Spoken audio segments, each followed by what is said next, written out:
I quit my pizza delivery job the night I found out why County Road 18 was on the no delivery list and why 3 other drivers had disappeared before me. The thing is, nobody bothered to tell me it was off limits until after I'd already been out there, standing in complete darkness, listening to a dozen voices calling my name from an abandoned house.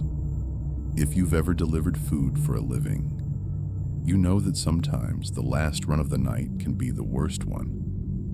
But what happened to me that February night in rural Minnesota was something else entirely.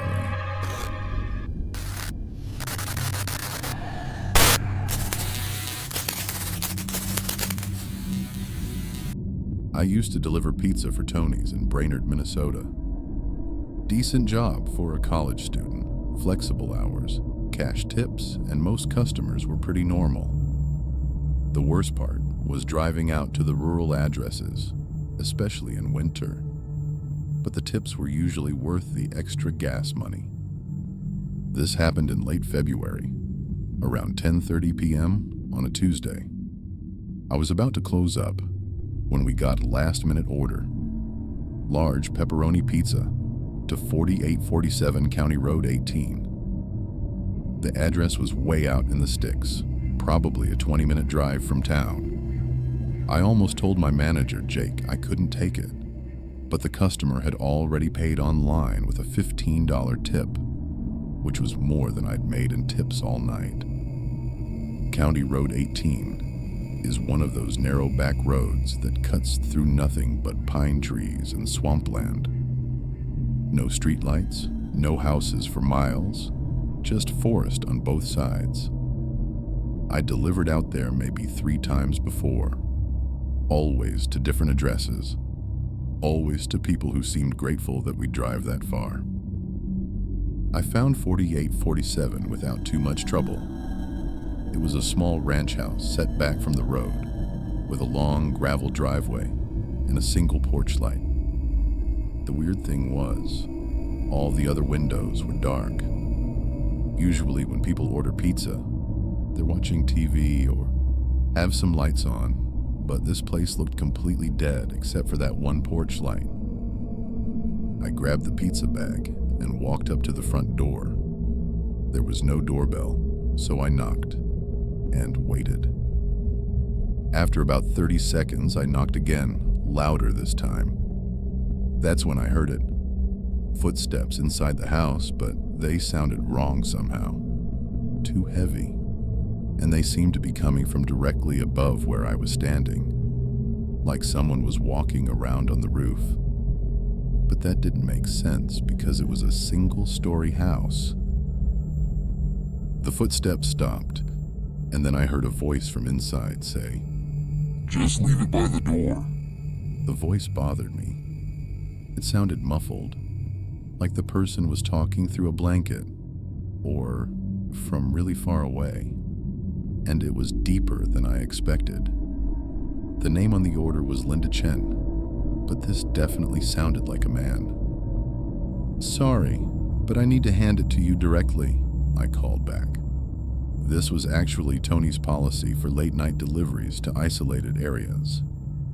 We weren't supposed to just leave pizzas unattended, especially not expensive orders like this one. Silence for maybe 10 seconds, then, "I'm not feeling well. Just leave it."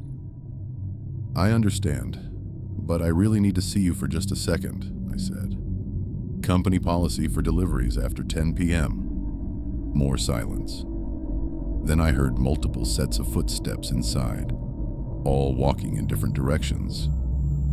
Like there were suddenly 4 or 5 people in there, all moving around at once. The porch light went out. I was standing in complete darkness now, holding a pizza bag, listening to what sounded like a dozen people walking around inside a house that had seemed empty 5 minutes earlier. My phone's flashlight wasn't much help, just created this small circle of light that made everything beyond it look even darker. I started backing toward my car, but then the front door opened. I couldn't see who opened it, because whoever it was stayed back in the shadows. but I could hear breathing. Heavy, labored breathing. Like someone who just finished running a marathon. Come inside. The voice said. It was definitely the same voice from before, but now it sounded like it was coming from right next to my ear, even though I could tell the person was still standing in the doorway. "I'm good," I said, still backing away. "I'll just leave the pizza here." Come inside.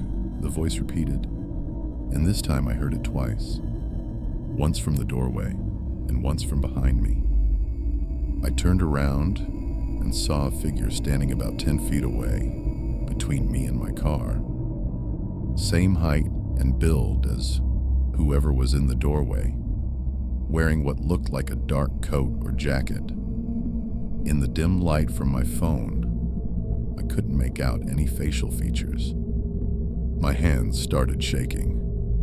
I dropped the pizza bag and ran toward the tree line instead of my car.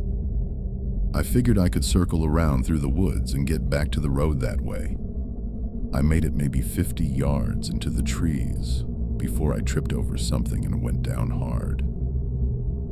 When I got back up and looked around with my phone light, I realized I'd tripped over another pizza bag. One of ours, with Tony's logo on it.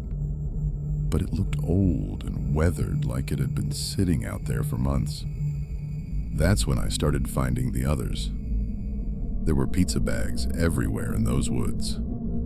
Dozens of them, all from Tony's, scattered between the trees like some kind of trail.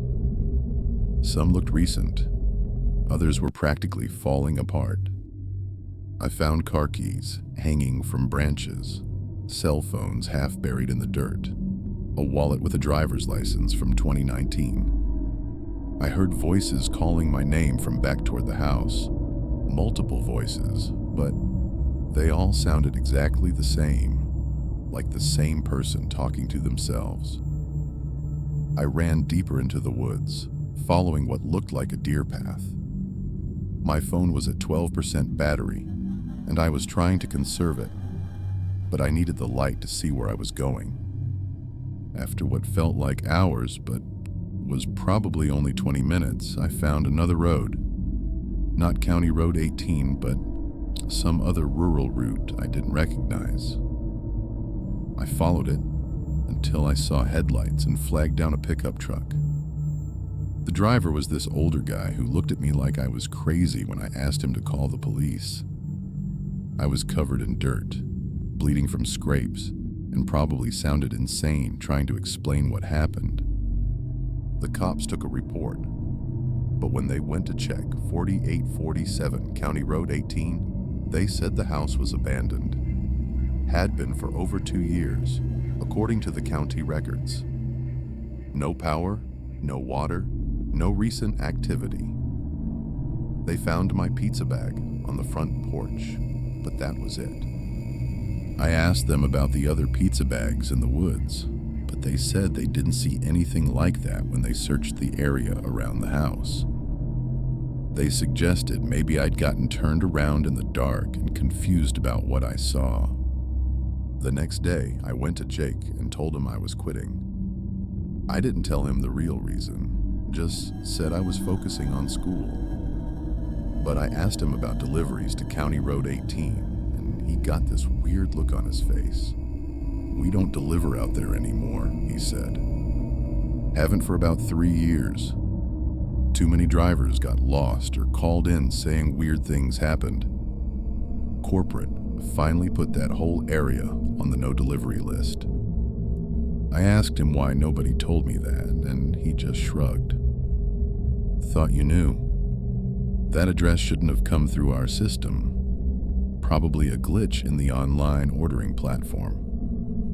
I still live in Brainerd, and sometimes I drive past the turnoff for County Road 18.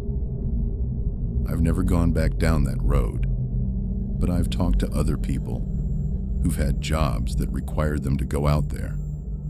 Mail carriers, utility workers, delivery drivers for other companies. Nobody wants to talk about it directly, but I get the impression I'm not the only one who's had a bad experience in that area. The mail carrier told me there are several addresses on County Road 18 that are marked as undeliverable in their system, even though the houses supposedly exist according to county records. What bothers me most is the online order. Someone had to place it, had to pay for it with a real credit card. I asked Jake if he could look up the payment information, but he said corporate handles all the online transactions and they don't keep detailed local records beyond basic delivery info. I still check Tony's delivery area on their website sometimes.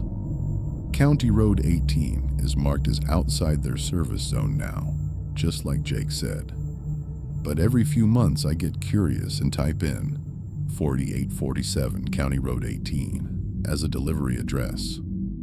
Sometimes it says the address is outside the delivery area, but sometimes, and this is what really gets to me, sometimes it accepts the address and lets me add items to the cart. Like the system can't decide if that place exists or not.